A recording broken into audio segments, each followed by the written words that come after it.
একটা জঙ্গল, সেই জঙ্গলে কিন্তু ছিল অনেক হরিণ। কি যেন ছিল সেই জঙ্গলে? অনেক হরিণ।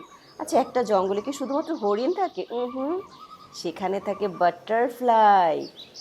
সেই প্রজাপতি, হরিণ আরো বিভিন্ন ধরনের পশু পাখি একসাথে তারা বন্ধু হয়ে সেখানে খেলাধুলা করে।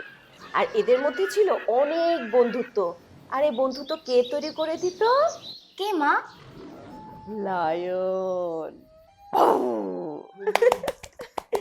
চলো বাবা, আমরা হরিণ বানাই, চলো চলো।